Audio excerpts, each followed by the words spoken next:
And welcome back to EDH Deck Building. I am your host, Demo, and these are the best cards for Commander from Warhammer 40K, the crossover set that we just got. So of course we know, because these are Commander decks, that there's going to be a lot of great cards for Commander. I already talked about the best Commanders from this set. There was some fantastic ones for sure, so you can go check out that video. But these are just the straight up best 99 cards from the set. I got 20 here. This being a Commander set, that would only make sense. I have an honorable mention to start out with. Cybernetica Datasmith. 1 a black and a blue human artificer 01, has protection from robots. Definitely didn't think I would ever see that printed on a Magic card. Pay blue and tap. Target player draws a card. Another target player creates a 4/4 colorless robot artifact creature token with this creature can't block. Just such a fun, interesting card in a Commander game, I think. This could have been a Commander. Man, can you imagine this guy's a Commander? What an interesting build around that would be. Obviously would be a very political one. This is the only card in the format making robots as of right now anyway, so it's giving itself protection from the robots it's making, obviously, right? And this is just such a funny card because you're going to pick a player to draw a card, and then you're going to pick a player to make a 4/4 robot. You can pick your opponents to get the robot, and then obviously if they attack you, you can just chump all day with your Cybernetica Datasmith, and it'll be just fine. And then just use this to draw cards, or you can use it in other political ways. You can pick two opponents. One can have a card, one can have a robot.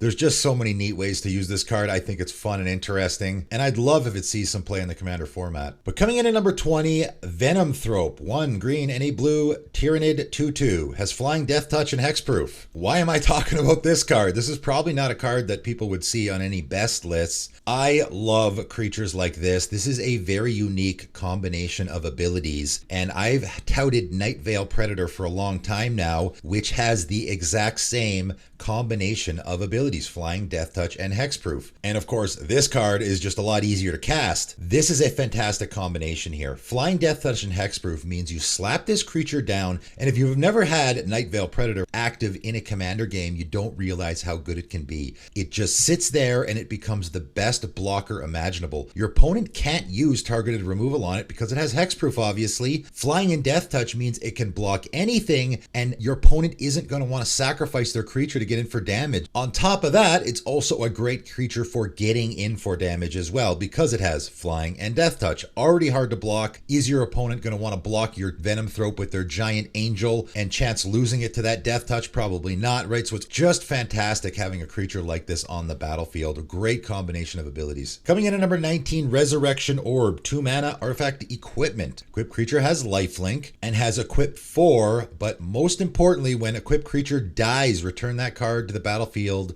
under its owner's control at the beginning of the next end step. That can be a really fantastic ability. Now, of course, Gift of Immortality is probably a good comparison here. Gift of Immortality may be better because it reattaches itself. You don't have to pay the equip like you do with Resurrection Orb. However, this is a nice colorless effect for that. Particularly just, I have a commander that maybe is susceptible to removal. My opponents are going to want to get it off the table. I can just equip this bad boy to it, and when it dies, it's just going to come back into play, and I can re-equip this again on my turn. Can be extra good, of course, in those decks where you are cheating equip costs. Maybe even attaching things at instant speed is great here as well. So this is a card that you could probably throw in any deck just to resurrect your commander, but works particularly well in certain themes. Coming in at number 18, Tallyman of Nurgle. 2 and a black, Astartes Warrior 2/3, has lifelink. At the beginning of your end step, if a creature died this turn, you draw a card and you lose 1 life. That's not bad. There's a lot of decks out there that are going to be probably sacrificing creatures on their turn. Doesn't even have to be your creature though. It can be any of your opponent's creatures as well. If a creature died this turn, you get to draw a card. Not too shabby. However, if 7 or more creatures died this turn, instead you draw 7 cards and lose 7 life.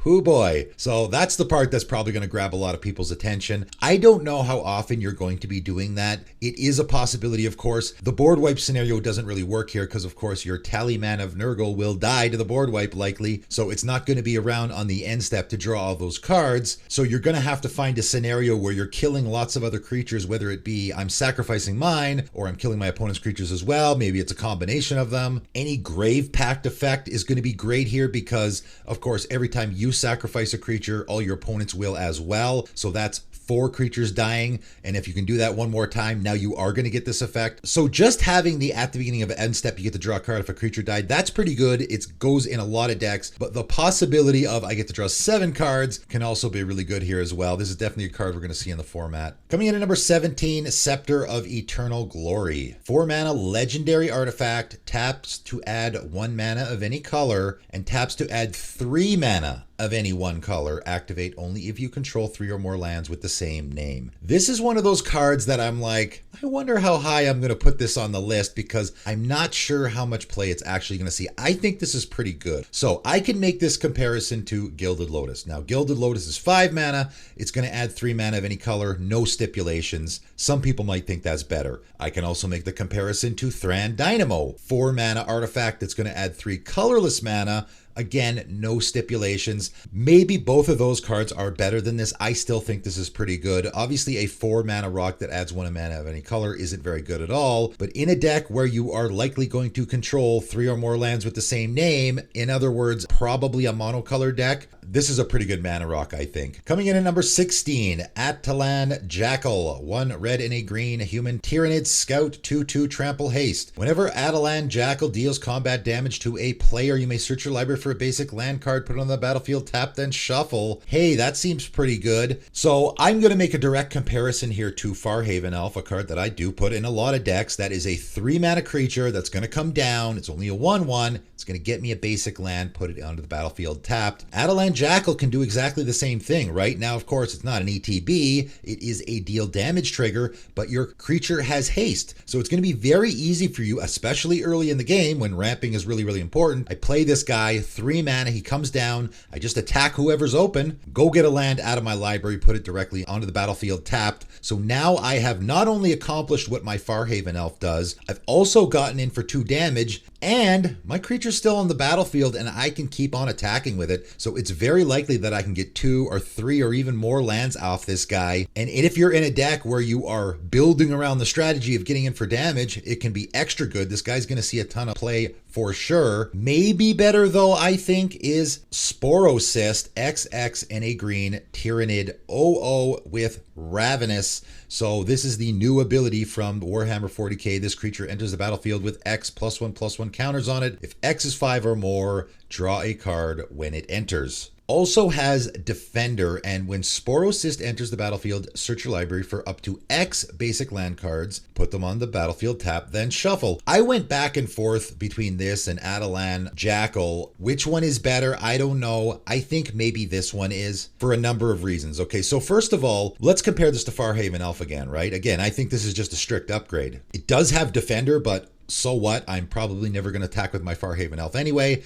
That part doesn't really matter. I pay 2 mana into this, right? So X is 1. That's 3 mana. It's the exact same casting cost as a Farhaven Elf. It's going to come into play with 1 counter on it, and I'm going to go get 1 land out of my deck and put it onto the battlefield. Seems pretty good. I think it's a strict upgrade from Farhaven Elf. The only stipulation there is in a blink strategy, right? If I blink my Sporosist, obviously it's going to die immediately. I don't get to go get any lands. A Farhaven Elf is better in that scenario, but in every other scenario, I think Sporosist is better because obviously as the game goes on, I can get more lands, right? If I want to pay 5 into this guy, now I can go get 2 lands out of my deck and put them directly into play. And if X is 5 or more, I also get to draw a card, right? So if I can manage to pay 11 mana into this guy, he comes into play, I get a 5/5 creature, draw a card, and I get 5 lands out of my library and put them directly into play. I don't think that scenario is completely out of the question in a commander game.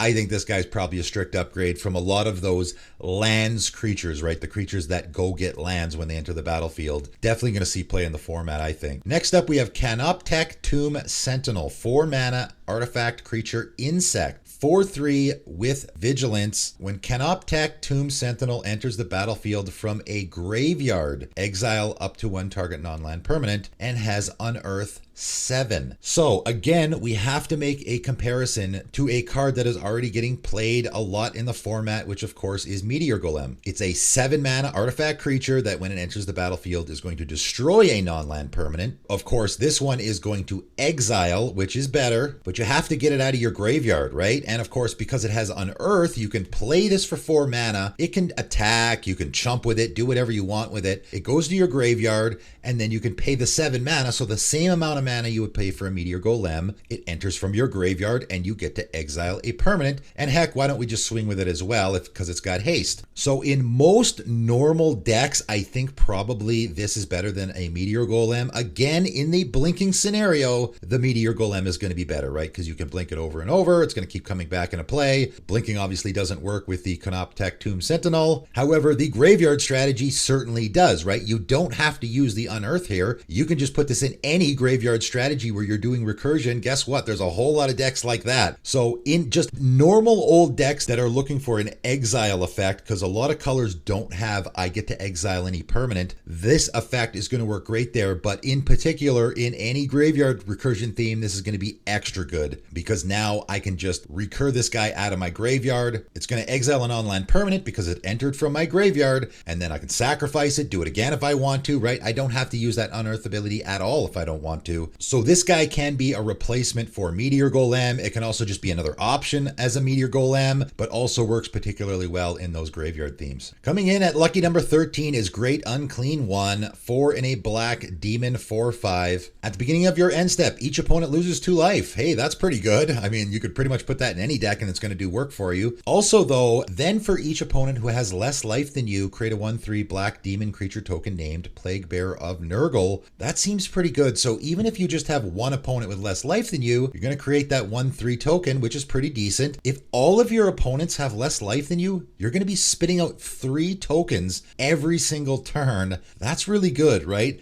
And in particular, this card seems like a fantastic fit in any life gain deck. If you're in that black-white life gain strategy, for which of course there are a bunch of those, this seems like a pretty good fit to be draining your opponents every single end step and then spitting out 3 1/3 demon tokens. That's pretty fantastic value for a card that's just going to sit on the battlefield. It's a 4/5, pretty decent blocker, and just have that ability that is going to be spitting out tokens and draining your opponents every turn. Fits in a lot of decks. You can put this in any deck and it's going to do work for you. In particular though, in a deck where you know you're going to be having lots of life, so more than your opponents, it can be extra good because you can get up to 3 tokens every single turn. Coming in at number 12, Keeper of Secrets, 5 in a red, demon 6/4, first strike and haste. Whenever you cast a spell from anywhere other than your hand, Keeper of Secrets deals damage equal to the spell's mana value to target opponent. Wow, does this guy go in a lot of decks? Casting stuff from anywhere other than your hand obviously means your graveyard. Probably the most fitting use for this card though is casting stuff from exile because it's red, right? We have a lot of those commanders now that are casting stuff from exile that are red. So this is going to fit in all of them. There's a whole bunch of decks out there like Prosper, for example, that this is just going to be an auto include. You're just automatically going to slap it in there because you're going to be going off, casting stuff from exile like crazy. And when you do, now you can just start shooting all your opponents in the face. Definitely going to see play in a lot of decks in the format, no question. Coming in at number 11, the Golden Throne, 4 mana legendary artifact. If you would lose the game, instead exile the Golden Throne and your life total becomes 1. That seems pretty good. I mean, it's definitely a usable effect in the format. Also though, you can tap it and sacrifice a creature to add 3 mana of any combination of colors.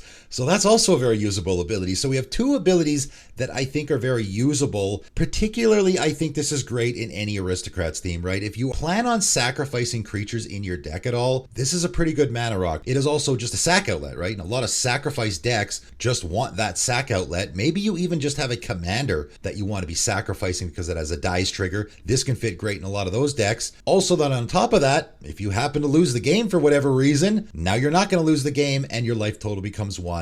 So you get that second chance effect there. That first ability though also can play into a lot of themes, like for example, the most death-defying deck ever assembled that I made, my Egon deck. loves to have this card because there is a lot of those lich type effects that when they leave the battlefield or when your graveyard's empty, whatever, you lose the game. So when that triggers, this will trigger, and instead of losing the game, your life total becomes 1. Still close to death, but at least you're not dead. You get that second chance. So this fits in a lot of those decks as well. This is another one that I'm not sure how popular it's going to be, but I do think it's going to fit in a lot of strategies. Getting into the top 10, we have Zangor Shaman, 2 blue and a red, mutant shaman, 3/3 with flying. Whenever Zangor Shaman deals combat damage to a player, copy the next instant or sorcery spell you cast this turn. When you cast it, you may choose new targets for the copy. Well, I'm guessing that's going to go on a lot of decks, right? Like probably all of those Izzet instant and sorcery themes. This is very archetype specific, but because it is a popular archetype and it's probably going to go in all of those, it's got to be pretty high on this list, right? I mean, it's got flying, so the fact that you need to get in for damage in order to get this ability is not going to be that difficult, and you just attack, and then the next spell you cast, you get to copy it. Seems like it's going to go on a lot of decks for sure. Coming in at number 9, Genestealer Patriarch. This is a really interesting one. 4 and a blue, Tyrannid 4/4. Whenever Genestealer Patriarch attacks, put an infection counter on target creature defending player controls. Whenever a creature with an infection counter on it dies, you create a token that's a copy of that creature, except it's a Tyrannid in addition to its other types. What a fun, interesting card. This is one of those cards, again, that could probably go in any deck. It's going to do work for you for sure. Your creature is a 4/4, so you probably do have the opportunity to get in with it. Doesn't matter if you connect. If your opponent chumps with a 2/2, that's fine, no problem, as long as you don't lose your creature, right? Because you need that second ability to be on the table in order to get it. I think this fits nicely into any maybe clone copy effect deck. I also think it fits nicely into any strategy where you might just be attacking. If you're attacking anyway in your deck and you're in blue, this is a great fit because it's going to give you some really fantastic value for doing so. But also, it's just a really fun card, I think. You're just putting infection counters on your opponent's creatures, and when they die, you get to create a token copy of it. Seems like a really neat card in a commander game. Coming in at number 8, Sanguinary Priest, 3 and a black, Astartes Cleric 2/4 with lifelink. Whenever another creature you control dies, Sanguinary Priest deals 1 damage to any target. And a lot of people might look at this and go, we've had lots of those effects before. What's the big deal, right? This guy costs 4, Blood Artist only costs 2. This guy is dealing damage to any target. That is quite a big difference, right? Blood Artist, Zulaport Cutthroat, again, those cards are drain effects that just drain all of your opponents for life, which is good, but here you get to actually throw that damage around. And let's not forget this guy's got lifelink, so all the damage he is dealing is also gaining you life. That's pretty fantastic. So in any of those decks, right, if you have the Blood Artist, the Zulaport Cutthroat, any of those aristocrat style of decks, anything where you're sacrificing creatures, this guy's a fantastic fit. Yes, you can do the same thing where you're hitting your opponents for damage, but you can also start throwing damage at your opponent's creatures, right? On top of that, this guy's a cleric. A lot of those decks are very cleric heavy. If you're in a cleric tribal deck, this is a fantastic fit. Those are always creature heavy decks.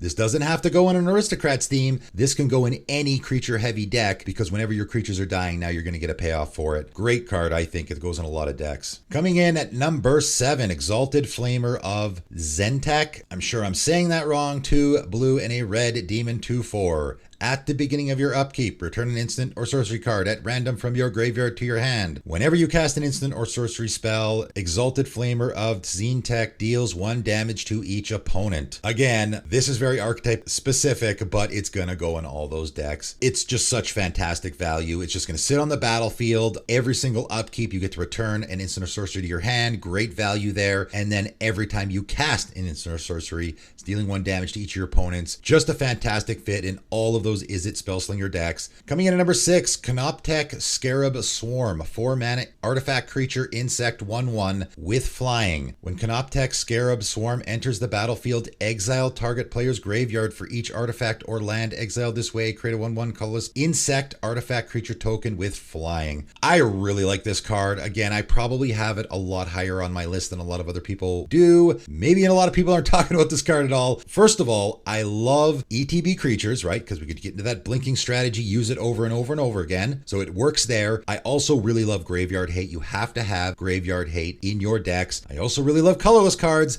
because they can go in any deck. So now this is a Graveyard Hate option for any deck that might be looking for one. It is exile target player's graveyard, and a lot of times if you're in a graveyard strategy where you don't want to exile your graveyard, this is a great option that you can just target that one player that is in the graveyard theme, right? Typically I put like a Scavenger Grounds, that's the one that I use a lot. But what if I don't want to exile my graveyard, right? Then it's not so great because that exiles all graveyards. With Canoptech Scarab Swarm, you exile target player's graveyard, and usually there is that one guy who you really want to target. And then on top of that, it's giving you all those insect tokens. They got flying as well. This guy's got flying. Seems pretty good if it's in a lot of strategies, even in an insect tribal deck. If you got one of those, this guy's going to be a fantastic fit. I really like cards like this. I think it's going to go in a bunch of decks. Coming in at number 5, Toxocrine. 3 and a green, Tyrannid 2/4, reach, and death touch. All lands have tap, add 1 mana of any color, and lose all other abilities.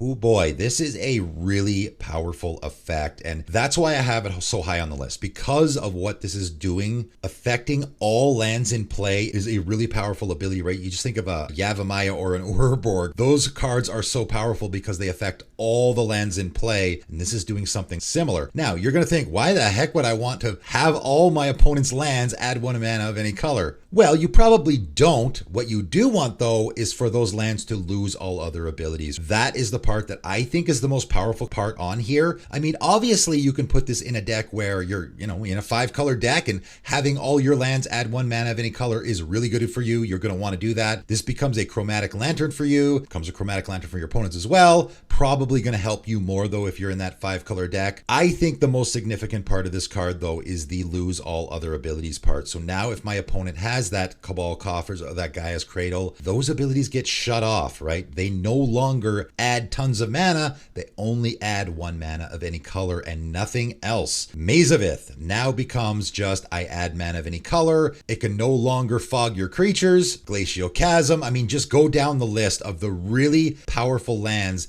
in the commander format that this guy is going to shut off. So if you're in a deck where you don't have any of those things, this guy's fantastic. He just is a fantastic answer to any of the really powerful lands that your opponents might have. And then on top of all that, he's got reach and death touch. So he is a phenomenal blocker, right? It's just going to sit there on the battlefield, shutting your opponent's lands off. And if they want to attack you again with their giant flying angel, hey, I'll just throw my guy in the way, and now you're going to lose your creature. So it's another creature that's going to prevent your opponents from wanting to attack you, on top of the ability that it already has that is super powerful. I think this is definitely a card that's going to see a lot of play in the commander format. Coming in at number 4, Apostolary Librarian. 2 white and a blue, Astartes Wizard 3/4. And I got to tell you, this is not the easiest set in the world for pronouncing names. Whenever Apostolary Librarian attacks, you may cast a spell with mana value X or less from your hand without paying its mana cost. X is the number of attacking creatures. That seems pretty good, right? So even if you just attack with this guy, I can now cast something 1 mana value or less from my hand for free. But if I got like a go wide strategy, now I'm attacking with 4 or 5 creatures. Holy man, I can just start casting stuff for free from my hand. That seems pretty good. Now, the only thing holding this card back from being ridiculously good is it's an Azorius card, and not a ton of strategies in Azorius colors where you're doing a go wide strategy. If this was like a Gruul card, wow, it would just go in every Gruul deck because you're probably attacking a lot in those themes, right? The fact that it is Azorius means it will be used less, but it still will be used a lot. It is still a fantastic card. No question about it. It has an incredibly powerful effect. Casting stuff for free is always really, really good. Coming in at number 3, Shadow in the Warp. 1 red and a green enchantment. The first creature spell you cast each turn costs 2 less to cast. So while we're on the topic of Gruul decks and what Gruul decks do, I mean, they cast creatures a lot. So every Gruul deck is going to want this card, I think. And then, of course, the Teamer decks and the Jund decks and all that good stuff, right? The first creature spell you cast each turn costs 2 less to cast. I mean, who doesn't want to put that in their deck. And then on top of that though, whenever an opponent casts their first non-creature spell each turn, Shadow in the Warp deals 2 damage to that player. So 2 fantastic abilities that are always going to be usable, that you're always going to want in a commander game. I don't know how you don't put this in just about every Gruul deck there is out there, unless you have a Gruul deck that isn't casting creature spells. I mean, at the very least, I have an expensive Gruul commander or an expensive Jund commander, right? This just makes my commander cost 2 less when I eventually cast it, right? If my commander costs 6 or 7 or 8 mana, this is just going to let me cast my commander a lot quicker in that deck. And then the added bonus is whenever an opponent casts their first non-creature spell each turn, they take 2 damage. That seems really good. I mean, I think this is going to go in a ton of decks. Not a lot of reason not to put it in there. Speaking of cards where there's not going to be any reason not to put it in your deck, Tomb Fortress, it's a land. And of course, lands go in every commander deck. This enters the battlefield tapped, not great. Taps to add a black, so of course it's only going to go in those decks that have black. Pay 2 black, and tap, exile Tomb Fortress, mill 4 cards, then return a creature card from your graveyard to the battlefield. Activate only as a sorcery. This is not the most powerful ability ever on a land. It is a land that is a recursion effect, which is great. But again, I have this so high on the list because what's the reason you don't put this in your deck, right? Again, whenever there are lands from these sets that are giving you abilities, I always have them really high on the list because it's just so easy to shoehorn them into your decks. Any deck is probably going to want to recur a creature from their graveyard to the battlefield. I know people will think, oh, well, 5 mana and you got to exile your land. That doesn't seem very good. Later in a game, you got a full graveyard. This guy's just sitting on the battlefield. You've been tapping it to add black the whole game. Now I can recur even my commander from my graveyard, right? If I got this guy out, my commander just died. Instead of sending it back to the command zone, now I can just wait till my next turn and use this rather than having to cast it from the command zone for the 3rd or 4th time or whatever, right? This is just a card that can go in any black deck. Any black deck that has creatures, which I'm sure pretty much all of them do, it's definitely going to see play in the format. Might be an expensive one as well. But number 1 for me is Vexilus Prater, 3 and a white, Custodes Warrior, 3/4, Flash and Vigilance. And commanders you control have protection from everything. I don't know if this isn't number 1 on anyone else's list. I don't know. For me, I love protecting my stuff. I think that is way underrated in the format. This can be just as good as a counterspell or a lot of other things where someone's about to kill my commander, I flash this in, that spell now fizzles because my commander has protection from everything. I mean, protection from everything seems pretty good, right? Everything covers a lot of things. By the way, I should probably get into this a little bit so everyone understands how protection works. Protection means you can't target that thing, it will not take damage from anything, and also it cannot be blocked by anything. So if this is in play, your commander can now not be targeted by anything, which I guess can hurt you a little bit because now you can't target your own commander as well. Your commander will not take damage from anything, which means it can just sit there and block for days. You don't have to worry about losing it in combat, and like I talked about already, about a bunch of the commanders from this set, there's a whole bunch that want to be attacking. They have attack triggers. So if you have a commander with an attack trigger in white, this guy's fantastic because now you can just fling your commander with great abandon and you don't have to worry about losing it in combat to damage. But of course, you don't have to worry about losing it in combat to damage anyway because it can't be blocked as well, right? Which is another reason why you want to put this in your deck, because now if your commander has a damage trigger, your commander can't get blocked. So now you can get in for damage guaranteed with your commander every single time. And then of course, just I'm protecting my commander, right? Someone cast a Blasphemous Act, my commander will survive. I don't know. This seems like a card that's just going to go in a ton of decks for a multitude of reasons. I don't know how it's not number 1 on everyone else's list. For me, I like protecting my stuff, particularly my commander, right? If you have a deck where you care about your commander at all and it's in white, this seems like a great fit. For me, I'm probably going to put this in at least 3 or 4 decks if I can afford it. Again, this is another one of those white cards that you could put in any deck that might just be super expensive, so you might not be able to. I guess we'll see. Only time will tell with stuff like this. But that is it. That is all my top 20 99 cards from Warhammer 40K. There was some great ones. A lot of really fun, interesting ones as well. Not just, here's a bonkers auto-include that you're going to want to put in any deck. Just some really fun, interesting cards. Maybe some that fit in particular archetypes. Overall, really great set. A lot of really interesting cards here. I was pretty happy with this. Again, like a lot of people, I was one of those guys that when I first heard about about Warhammer 40K crossover, I was like, I don't know if I love that idea. But I really do like how everything played out. I like the cards. They are interesting. I think it is good crossover material for Magic the Gathering. I wouldn't mind if they revisited this again. I know there's a lot of 40K fans out there that are loving these cards as well. Pretty good job. Again, I don't love that they put this right on top of Dominaria United. We just got a bunch of stuff dumped on us like a few weeks ago. Now we're getting this stuff as well. That part about it I don't like. I would have liked a little bit more time in between, but nevertheless, here it is, and I'm pretty happy with the result. But let me know in the comments below what you guys thought was the best card from the set and just what you thought of this set overall. Did you like it? Did you hate it? But that is it for today, and thanks for tuning in.